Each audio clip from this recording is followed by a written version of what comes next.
Hello and welcome to Core Academy. My name is Shiba Khan. मैं आज आपको क्लास 8 का chapter 1 how when and where explain करने वाली हूँ। हिस्ट्री, जब भी हम हिस्ट्री की बात करेंगे तो आपके मन में ये कॉन्शियसनेस होनी चाहिए कि आप उसको जानने की कोशिश करें। आपके मन में ये क्यूरोसिटी होनी चाहिए कि क्या, कब, कैसे और क्यों हुआ। तो एक एग्जाम्पल के तौर पे देखते हैं। हमें आज़ादी मिली। आपका क्वेश्चन ये होना चाहिए, कब मिली, क्यों मिली, कैसे मिली और इसकी शुरुआत कहाँ से हुई। तो यही सारे क्वेश्चन ही हिस्ट्री कहलाते हैं।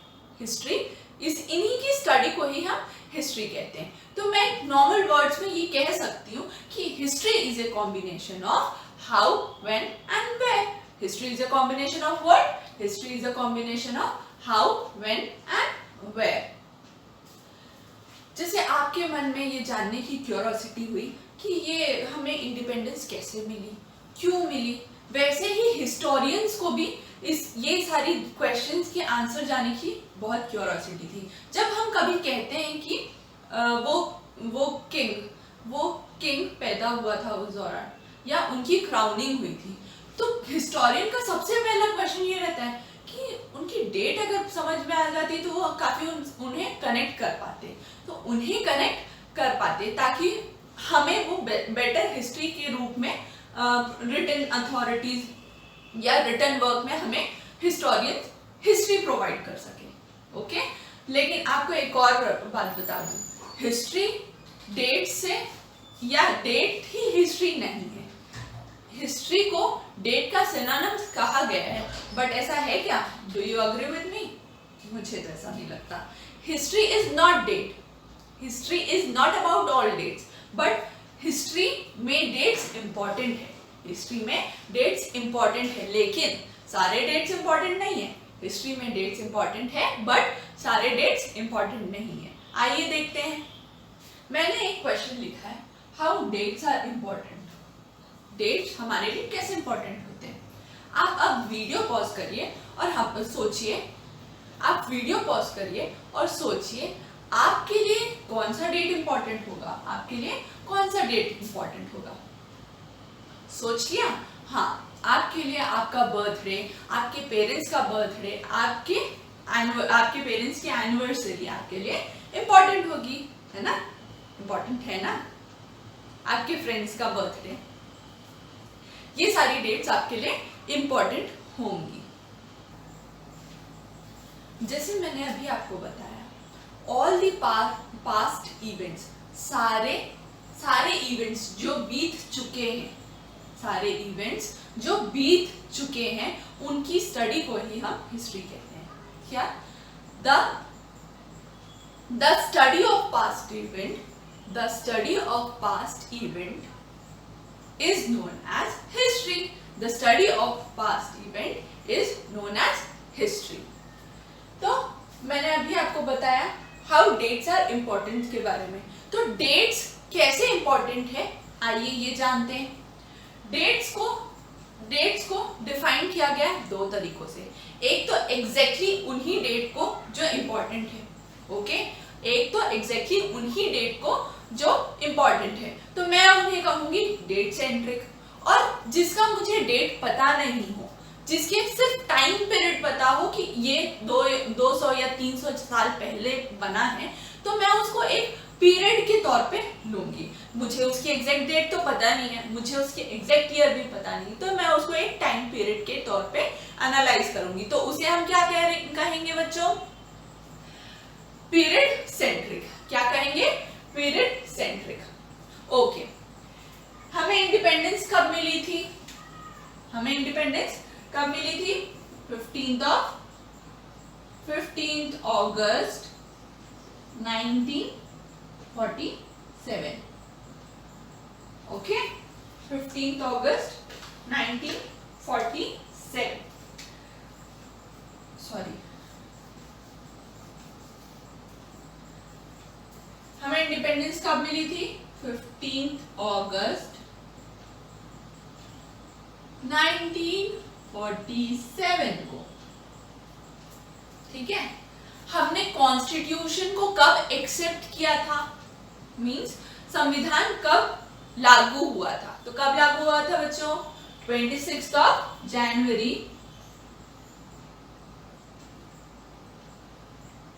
1950। जलियांवाला बाग मैसेकर कब हुआ था? आई होप आपने मूवी तो देखी होगी, आपको याद होगा आई थिंक। चलिए मैं बताती हूँ। 14 अप्रैल 1990। नॉन कोऑपरेशन मूवमेंट कब आया था? नॉन कोऑपरेशन मूवमेंट कब आया था? 5 सितंबर 1920, है ना। तो ये सारे डेट सेंट्रिक है क्योंकि हमको उस दिन का एग्जैक्ट डेट पता है, ठीक है। ये तो हिस्ट्री के तौर पे हमने देख लिया। अब आप बताइए, आपके फ्रेंड्स एंड रिलेटिव्स का बर्थडे आपके लिए इंपॉर्टेंट है ना, है ना। तो वो डेट आपके लिए बहुत इंपॉर्टेंट है। क्या है? डेट आपके लिए बहुत इंपॉर्टेंट है। अब चलिए पीरियड सेंट्रिक की तरफ देखते हैं कि वो क्या, इससे क्या समझाना चाहता है। मेकिंग ऑफ टी, क्या इसके पास, आपके पास ऑथेंटिक टाइम पीरियड है, ऑथेंटिक टाइम या डेट है? जिस तरह मैंने ये 15 अगस्त 1947 की एग्जैक्ट डेट बताई, आप मुझे बता सकते हैं मेकिंग ऑफ टी की एग्जैक्ट डेट? नहीं ना, मैं भी नहीं बता सकती और शायद ही हिस्टोरियन बता पाए। ओके, मेकिंग ऑफ टी के बारे में मैं ये कहूंगी कि ये 300 या 400 साल पहले बना था। ओके, ट्रेन के बारे में मैं ये बता सकती हूँ कि फर्स्ट ट्रेन कहाँ से कहाँ और कब चली थी, लेकिन मैं ये नहीं बता सकती कि मैं ट्रेन कैसे बना, कब बना, है ना। इसके बारे में मुझे आइडिया नहीं है और शायद ही हिस्टोरियन को होगा। आपके मन में ये क्यूरियोसिटी आनी चाहिए कि चाय बनी कैसे होगी। आपको ये जिज्ञासा होनी चाहिए, ये जानने की जिज्ञासा होनी चाहिए कि जब हम ट्रेन देखते हैं तो वो ट्रेन चलना कैसे स्टार्ट हुआ होगा, है ना। ऐसा तो नहीं हुआ होगा कि किसी को रात को सपना आया और सुबह उठ के उसने ट्रेन इन्वेंट कर दिया, ऐसा है क्या? नहीं। थॉमस एल्वा एडिसन ने क्या बनाया? बल्ब बनाया। तो रातों रात उनको सपना तो नहीं आया ना कि चलो मैं आज उठूंगा और बल्ब इन्वेंट कर देता हूँ, ऐसा हुआ क्या? नहीं। ये पीछे काफी फेलियर्स और काफी मेहनत लगी है उनको सोचने में, उनको काफी टाइम भी लगा है। तो मैं उस चीज का या वो इस चीज का डेट, ऑथेंटिक डेट नहीं बता पाएंगे। Okay, are you getting my point?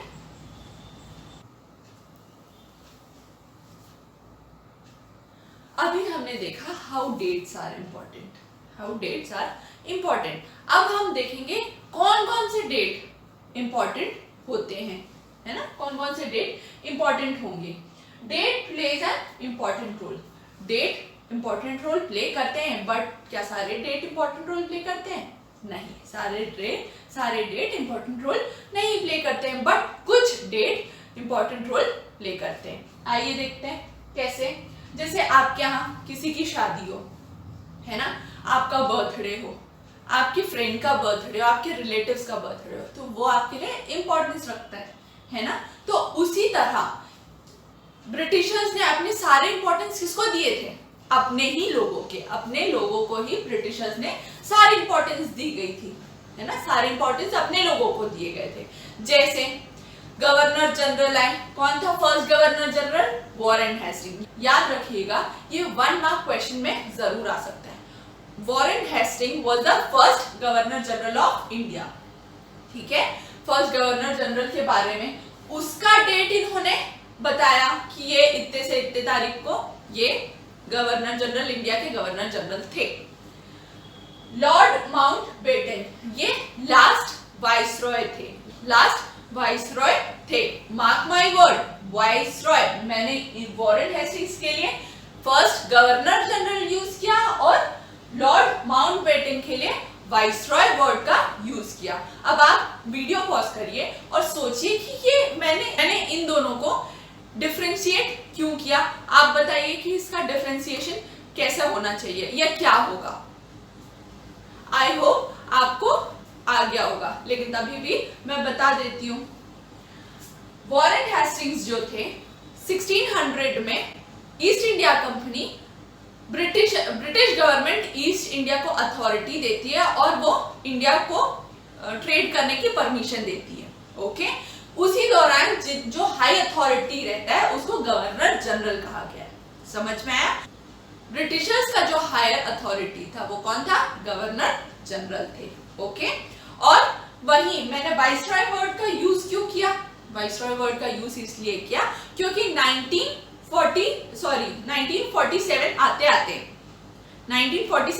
आते ब्रिटिश का जो रूल है वो टोटली इंडिया के ऊपर था। उस दौरान ईस्ट इंडिया कंपनी का कोई रोल नहीं था, टोटली ब्रिटिश गवर्नमेंट रूल करती थी, तो उनके हाईएस्ट ऑफिसर थे viceroy. I hope you got my point and you got the differentiation also. तो ब्रिटिश गवर्नमेंट के लिए जो इंपॉर्टेंट डेट्स थे वो किसके इर्द गिर्द घूमे? ब्रिटिश गवर्नर जनरल, उनके कार्य प्रणाली के ऊपर डेट्स को ब्रिटिश गवर्नमेंट के इर्द गिर्द ही घुमाए रखा। क्या वहां पे इंडिया का कोई पर्सपेक्टिव लिया गया? इंडिया के बारे में या इंडिया के बेनिफिट्स के बारे में कोई कार्य किया गया या उसमें कुछ रिपोर्ट दी गई? नहीं। ब्रिटिश गवर्नमेंट की हिस्ट्री में इंडियंस या इंडियन से रिलेटेड कोई कार्य प्रणाली की बात नहीं कही गई। ब्रिटिशर्स हमेशा ये सोचते थे कि इंडियंस को हम सिविलाइज बना रहे हैं। ओके, वहीं इंडियंस की पर्सपेक्टिव अलग है, इंडियंस के हिस्ट्री के लिए डेट्स अलग होंगे। जैसे फॉर एन एग्जांपल मैंने जलियांवाला बाग मैसेकर लिया है ना, वो उसकी डेट 14 अप्रैल 1919 को थी, है ना। तो इंडियंस के लिए ये डेट इंपॉर्टेंट है, ये पीरियड इंपॉर्टेंट है। ओके, राउंड टेबल कॉन्फ्रेंस होता है। क्या होता है? राउंड टेबल कॉन्फ्रेंस होता है। कब होता है? 12 नवंबर 1930 को, है ना। वैसे ही इंडिपेंडेंस डे किसके लिए इंपॉर्टेंट होगा? इंडियंस के लिए। रिपब्लिक डे इंडियंस के लिए इंपॉर्टेंट होगा। क्या ब्रिटिश हिस्ट्री में ये सारे कभी वर्ड्स आते? नहीं आते। भगत सिंह की डेथ ब्रिटिशर्स के लिए इंपॉर्टेंट होगा? नहीं होगा, बट इंडियंस के लिए इंपॉर्टेंट होगा। तो इससे मैं आपको ये एक्सप्लेन करना चाह रही हूं कि जैसे डेट लोगों के हिसाब से ही उनको इंपॉर्टेंस देती है। इंडियन लोगों के लिए उनके डेट्स इंपॉर्टेंट है, ब्रिटिशर्स के डेट इंपॉर्टेंट है। I hope you are getting my point. यहां हम इस चैप्टर का पार्ट 1 एंड करते हैं। आपके लिए कुछ क्वेश्चंस हैं जिसके आंसर्स आई होप आपको बनेंगे। आइए देखते हैं वो क्या क्या क्वेश्चंस है। How, when and where, explain this with one example. How important are dates? Dates आपके लिए क्यों इंपॉर्टेंट है ये आपको बताना है। Who was the first governor general of India and who was the last viceroy of India, ये आपको बताना है। ओके, वीडियो पॉज करके जितना आपने आज सीखा है उसको पेन डाउन करिए।